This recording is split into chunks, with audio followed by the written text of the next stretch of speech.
All right, today guys on Grow the Earth, we're going to talk about compost.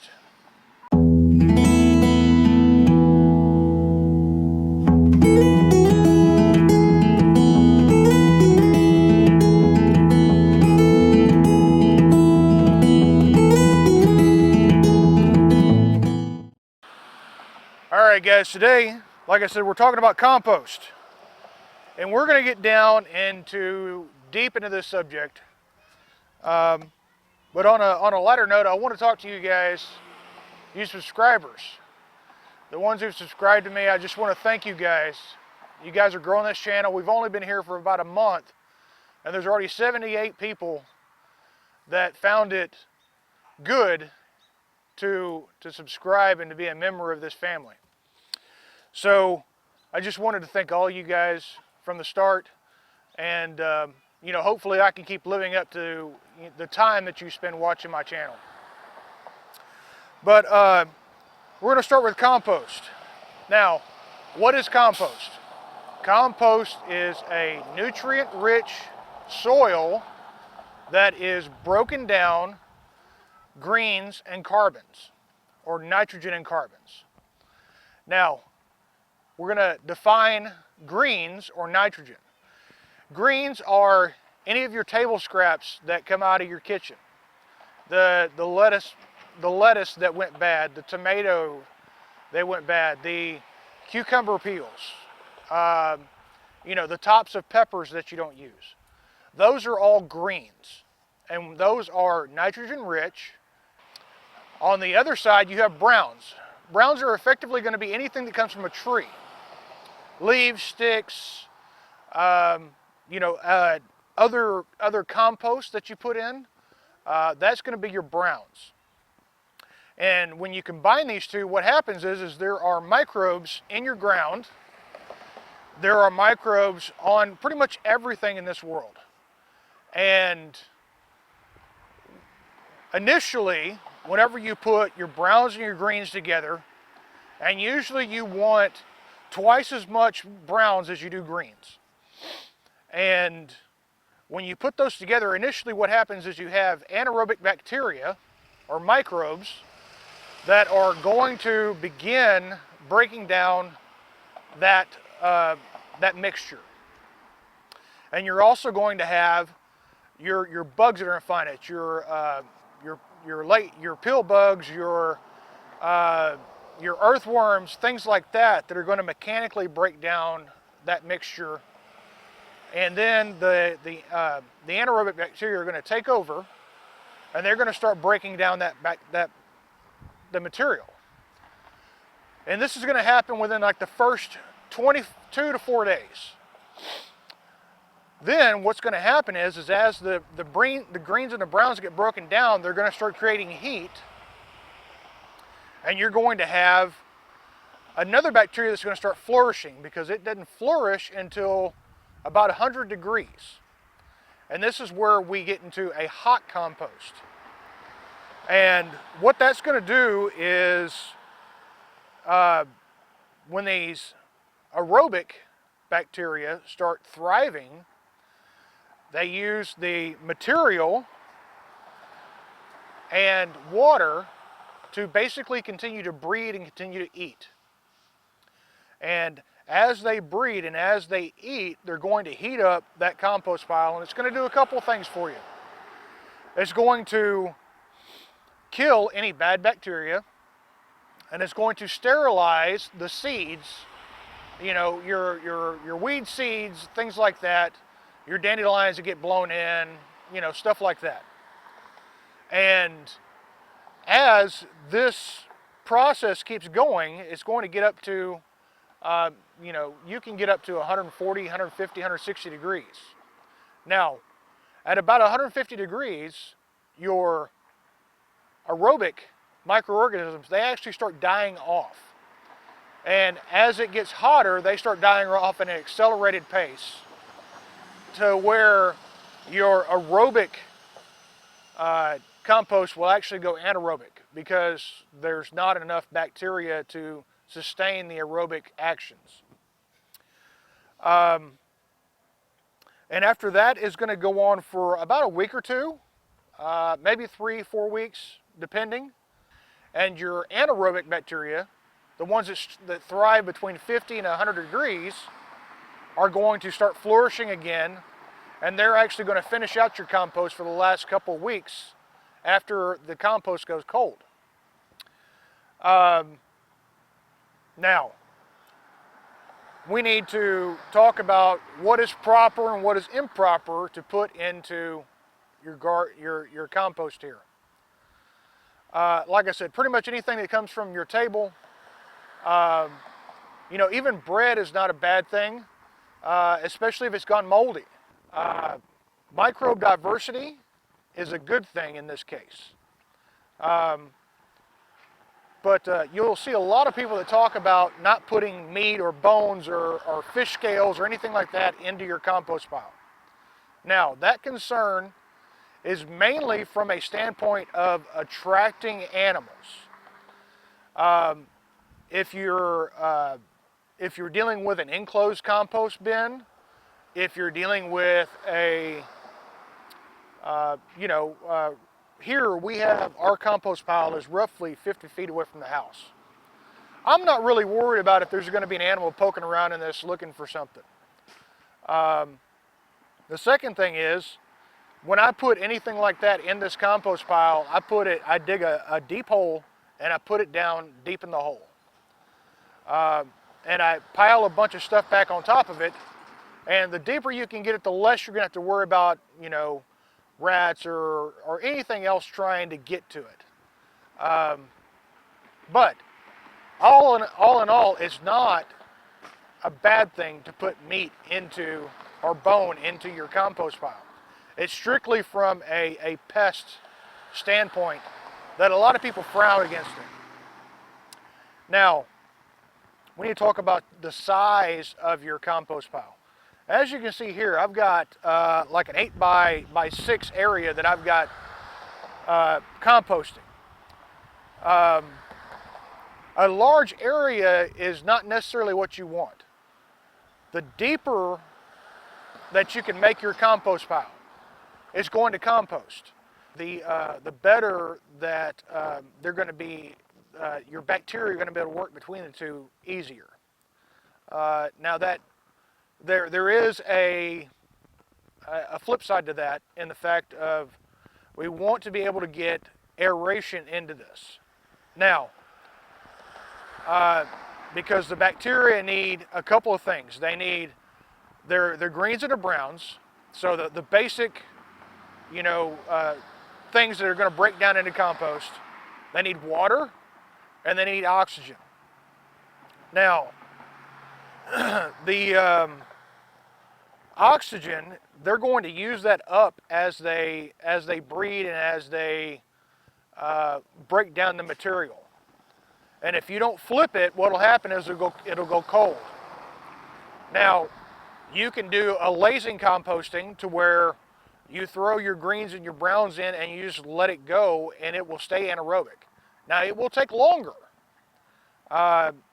You know, a process with a hot compost, you can usually have compost in a month and a half to 2 months. With a cold compost pile, where you just have anaerobic bacteria working, you're looking at more of the tune of 4 to 6 months. Now, I don't necessarily need a finished compost. And the reason I say that is, when I put this stuff on my beds, I put it on top. And so it acts as a mulch layer. And then it finishes breaking down in my beds. So if it's not completely finished before I throw it on there, it's not a hot compost, so I don't have to worry about it burning anything or running any worms out or anything like that. And I've just basically made a mulch layer that's going to protect my ground, and it's going to give a nice layer of insulation for the plants that I plant. Now, sitting for everybody, if you're looking for something to fill potting plant, you know, pots with for plants, and you're looking for something to fill a bed with, you want to make sure it's completely finished, because if not, your nitrogen will be tied up in the process of breaking down the compost that you just now introduced into your beds, and it won't be there, it won't be available for the plants to take up, at least not until it finishes. This is the general practice of composting. There's 100 different ways that you can do it, but generally you want to either mix your greens and your browns together, or there are people who even layer it. They'll put greens and they'll put browns and they'll put greens and they'll put browns and water in between each layer, and this makes what I've heard referred to as a lasagna compost. All right, guys, now what do I put in my compost? Well, as you see, I have old plants from the garden. I have pine shavings from our chickens because we put this in there as bedding. When I mow my lawn, I bag my lawn. It's a really good source of nitrogen. And when it goes into the bed, I turn it in, and it composts just fine. Actually, the grass composts a lot faster than the leaves that I put in here do. In the fall time, or whenever we cut trim around here, I mulch the leaves through I've got a little blower that's a 2-in-1. It'll do bagging or blowing. So I'll mulch those leaves before I put them in here. Because the name of the game is surface area. The more surface area you can expose to the two parts, the faster it's going to break down. So if you put just leaves in here, what will happen is they'll just mat down, and they won't make really good contact with the greens that are in there, nor will they allow oxygen in. So by mulching those things, we can create more surface area for everything to act upon. And like I said, when we bag the lawn, when we have to trim trees, whether it be the lemon or orange or peach and just the other trees that are around here, I put those through a wood chipper because those wood chips are going to break down faster than a limb. And it's every bit of your browns is going to add humus to your compost, which is going to get you that fluffy feel that you want. Scraps from the kitchen. If we have some salad that goes bad, if we have a tomato that didn't make it, banana peels are wonderful for your compost. Orange peels, lemon peels, pretty much anything that you're going to buy out of the produce department goes in here. And that's going to be part of your greens. As with anything, everything in moderation. You can't put a dozen lemons or a dozen oranges in here and expect your compost to be good. Yes, they will break down, but it's going to throw off the acidity of your soil. The same thing with if you're going to put bones or something like that in here. A little bit here and there is fine, but if you throw away half a brisket into your compost pile, again, it's everything in moderation. The more you can kind of keep everything even, the better off you're going to be. Because if you add too much of anything, it's going to throw the balance of the pH and the different nutrients and all that. It's going to throw it off. Now, is it going to be ruined? No. Anything with compost can be fixed. It happens naturally in nature all by itself. You have the grass, it dies back, and then the leaves fall on top of it, and that's what creates your forest floor of basically compost. We're just trying to locate it in an area to where it normally wouldn't be located, and we're trying to do it faster than nature by making the conditions optimal. And of course, God does it best. So, you know, we're doing the best of what we can do. You can't do compost wrong. You only can learn from what you've done and correct it, you know, naturally. If you have put too many greens in there and you're afraid that, you know, you're going to have too many greens and your compost pile is going to overheat, then cardboard, especially if you're dealing with the summertime and you don't have a lot of leaves or something like that around. Cardboard, newspaper, you know, the packaging from your macaroni. As long as the cardboard is not shiny and you removed any amount of tape or staples or anything like that, it's perfect. Again, you want to take a pair of scissors or a knife or something and cut that up and make it into long, thin strips or something to that effect.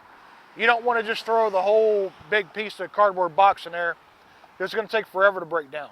You know, the eggshells from you know, making breakfast. That stuff works really well in there. And actually it adds a really good source of calcium as it breaks down. With your eggshells, the best thing to do would be to put them at, you know, once you collect quite a few, put them in an oven and let them bake to where they dry out, and crunch them up into smaller pieces. Put those in your compost pile, or actually you can put those straight into your garden bed. Of course, you know, like I said, surface area is the key. So the smaller you can make those pieces and the more dirt and more things that can contact it, the faster it's going to break down. So guys, I know I probably didn't go as deep as some wanted and probably deeper than others wanted. But again, you know, if you're still watching right now, I want you to either like and subscribe if you're not a subscriber. If you are a subscriber, or actually if you're just still watching right now, in my About page there is an email there. If you have any questions, that is an email that's strictly for this page, for this channel. And if you have any questions or anything that you want to ask me, or anything that you want to see on this channel, write me an email. I check that email daily, and I just want to, you know, one of my passions is to help other people grow their garden and make it grow well and be productive. And I want to kind of open that up to you guys so that I can accomplish that part of my passion. And my second one is to share God with people. And, you know, gardening is one of the biggest things that proves there is a God. And I can honestly say this because everything works in harmony and unison until you interject a human into it. And then it can only get messed up. But everything works too perfectly with plants growing and with compost, with dirt, with the trees and all of that. Everything works too perfectly for there not to be God. Not only that, there are tons and tons of lessons that can be taught, you know, to your children or to yourself through gardening. It gives them a greater appreciation for their food. It gives them an insight into the way nature works. Many, many things that have a godly lesson in them. We're going to end another video there. And as always, guys, pray over your family, pray over your garden, include God in everything that you do, and have a great day.